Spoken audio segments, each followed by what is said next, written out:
So this is on the fly. I really don't care. G13.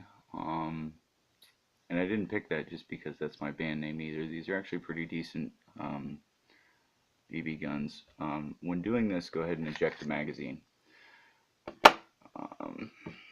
Because those are made out of plastic. The slide is also made out of plastic. I do recommend these. They generally run about $15.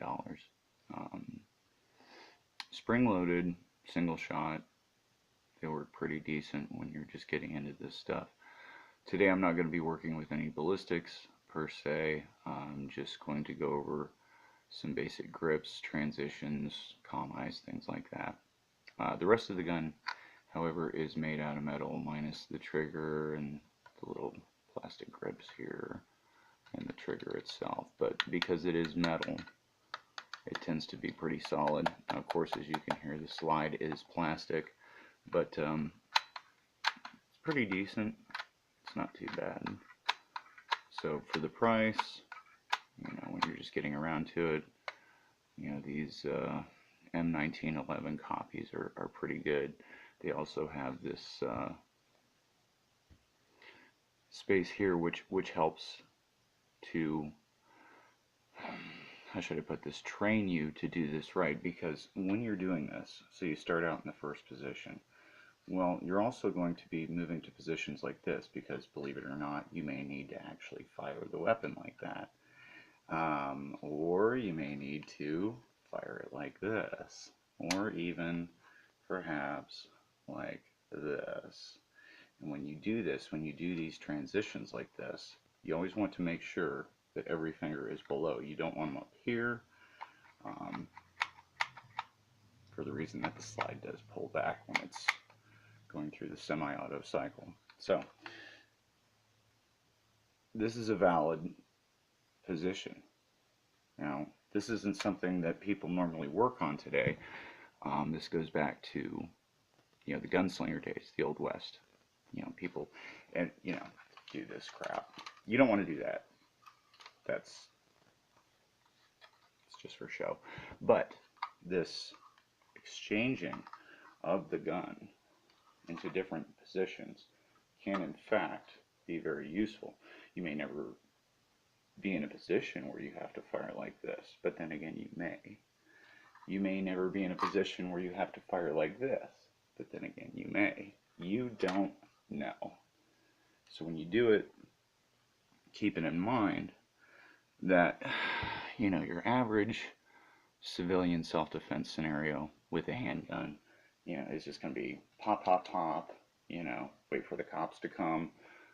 Here, officer, I have a valid CCW permit. This person was armed with whatever, they attacked me, here's my gun, here's my ID, blah, blah, blah, all that stuff. Now, if you're military, different story. This kind of stuff can save your life. Now, the reason I say take the clip out, and second of all, I learned this the hard way, because I'm probably going to have to buy another one of these. Don't ever do this stuff over a hard surface. Do it over carpet, something like that, because what happens is, if you drop them, you see there's a crack in that. It really pisses me off. But also it tends to loosen it up a little bit. Because this is plastic, it's not incredibly durable. So I'm probably just going to use this as, for the single shot, training ballistics and whatnot. Probably get another one of these. But in any case, so first thing I want to talk about is that compressed ready position. First of all, I don't like holding a gun like this because your recoil management is essentially all on your wrist here. It's non-existent. Okay, now, beginners want to do that, whatever, because it gives them support underneath, fine. But the bottom line is that, not only does your pistol move that way, but you can get security by pushing down with this hand and up with your armed hand. So when it does recoil, you can press down on it and get faster accuracy with repeating rounds.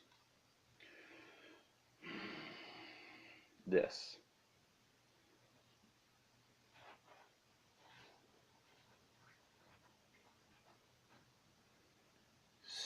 stupid.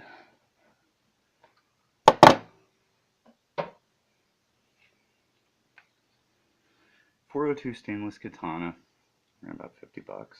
I use it as a display. It is sharpened. It's more of a training tool.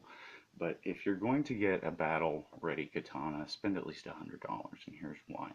Because they are hand-forged. Go with .402 stainless or Damascus. Get a hand-forged. You know, you'll be able to tell in the blade. This is, I mean, you can use it, but it's junk. Okay, it's junk. I would not want to. I mean, for the price and everything, and it is razor sharp, and it is .402 stainless, and that's great if you want to train with somebody who really knows what they're doing with these things. You know, when you can play around with a sharp katana with someone who's not going to accidentally, you know, give you a good slice to the forehead or whatever. You know, I've seen all kinds of accidents with that. So I do have another set, which is carbon steel, that is not sharpened, that I use when I'm training with people who aren't particularly acclimated to this kind of work. But something like this does work good when you're training with someone who's a little bit better. You know, it's factory .402 stainless. It's not hand forged. It's pretty durable. You could use it. I wouldn't rely on it in a fight, and it certainly, you know, doesn't have the elegance of a hand forged blade. But getting back to that, you know, would you hold a sword like this? I mean, that's retarded. No. Seigan Nokamae. Okay? When you're holding it, you're standing in Seigan, the blade is down. Okay? It's not, you never, ever hold a blade here. You may hold it out front. You may hold it down.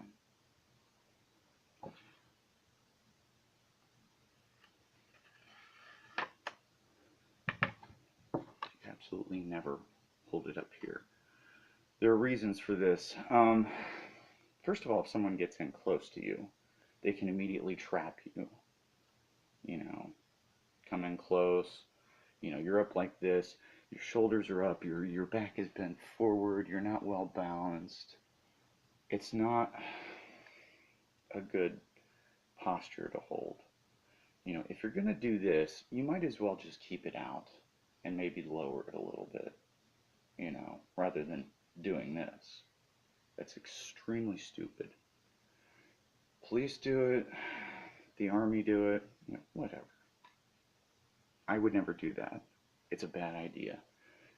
Think about Seigan Nokamae, where, okay, I've taken my shots, okay, and now it looks clear, so I'm going to lower my gun a little bit and, you know, keep my knees bent, and that way if someone comes in, I'm ready to go. You know, if I can't turn in time, if there's a velociraptor in the bushes, I can't turn in time, I can still fight. Whereas here, I'm not in a good position to fight. I can be easily taken off balance, my weapon can be taken, and then I'm in trouble. Don't do this. If you're going to go into some sort of compressed ready position, simply lower it a little bit. Even better, you know, take a Seigan kind of stance. And that is much better.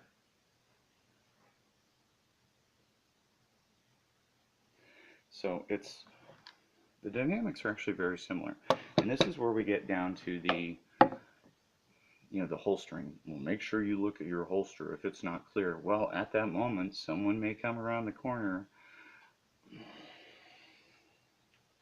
When you are sheathing a sword, you use your sense of touch. Okay, and that's why they go through this process of, and so you're not looking, you're just using your sense of touch. And you feel the blade arc all the way in. You can feel that. And it's the same when you draw. There's a curvature to the blade. You follow that curvature. Always sharp edge up so that it does not dull the blade. This is not so different from a lock blade. Now, when you bring a lock blade up, nothing to worry about. But when you sheath it, and you should practice this one-handed if you carry one of these for self-defense, you do not want to slam it down You want it to come down softly, because over time, that process will dull the blade. Well, it's the same with the sword. And based on that sheathing process of the katana, it's the same when you holster your weapon. You want to be looking around because you may need to draw it again. Butterfly knife. Okay, you see people do all kinds of crazy things with these and da-da-da. Okay, but it should come out like a switchblade. It should come out fast. It should be one motion.